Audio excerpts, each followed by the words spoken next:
From my room on the 12th floor of the Monomotapa Hotel, Harare, the Les Brown swimming pool looked irresistible.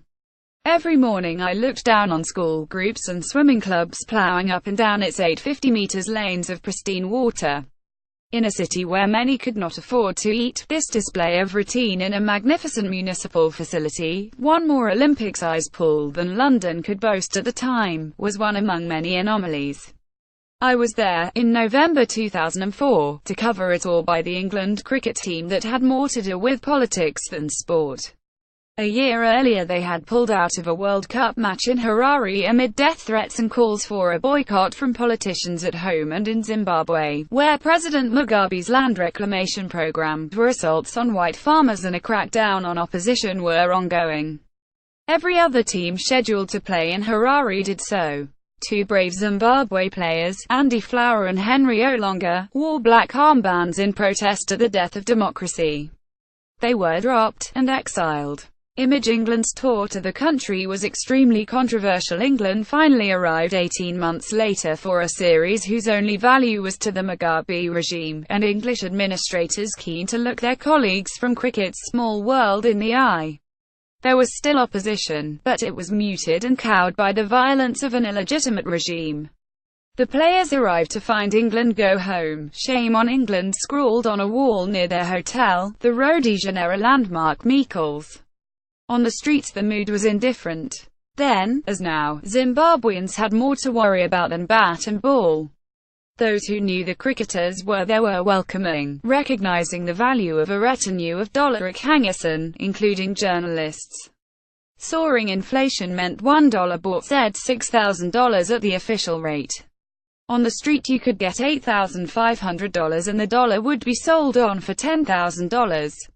We counted our cash rolls in millions. Of the violence, oppression, hunger and fuel shortages that afflicted Mugabe's people there was very little sign, though a 15-minute drive in any direction would have revealed it. Image inflation in the country was soaring in 2004. You could find opulence too. We enjoyed a magnificent meal in restaurant concealed in a suburban garden. Surrounded by the political elite and cricket administrators, we ate steak and paid in dollars. The cricket, such as it was, took place under Mugabe's nose. The Harare Sports Club is a block from the presidential residence, State House. In 2004 the young SOLRS were there to keep us out, rather than him in. Mugabe did not come to the matches but in the bar the all-white members, ruddy-faced in khaki as if sent by central casting, were resigned to his rule. He was already 80 then. Framed on the wall was a cheque for £50, signed by Cecil Rhodes himself, that had paid for the club's foundation. At another colonial relic nearby, the Royal Harare Golf Club, the greens and fairways were still maintained while whole families lived under tarpaulins against the fence. "Shamey, I played around. He told me I had likely been followed to the pool, and was given cloak and dagger instructions on how we could meet Paul Kelso. My caddy wore an Australian cricket shirt and boots many sizes too large." The Australians, visitors earlier in the year, had donated their kit to the Cads. His was from towering fast bowler Jason Gillespie. There were no household names in the Zimbabwe team. The experienced white players had all been sacked in a dispute with the politically manipulated cricket board, leaving England to beat callow opponents. The young crowd, buzzed in we thought, seemed to enjoy the matches, but the games were a charade, intended to project a sense of normality to the outside world in a country that was anything but.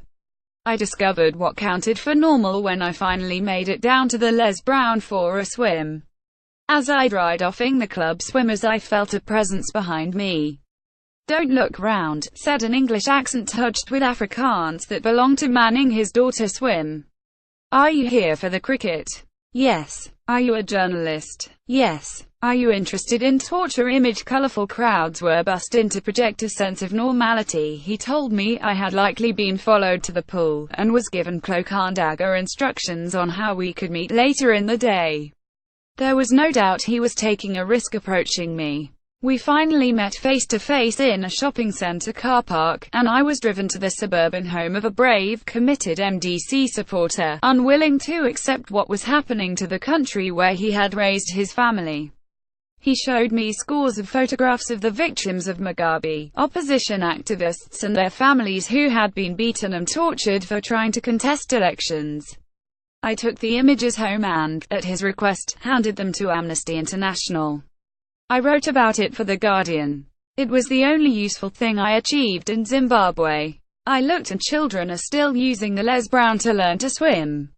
They may be the first generation in almost 40 years that can hope to see change. Sky Views is a series of comment pieces by Sky News editors and correspondents, published every morning. Previously on Sky Views, Greg Milam: Trump must deal with UAL misconduct claims.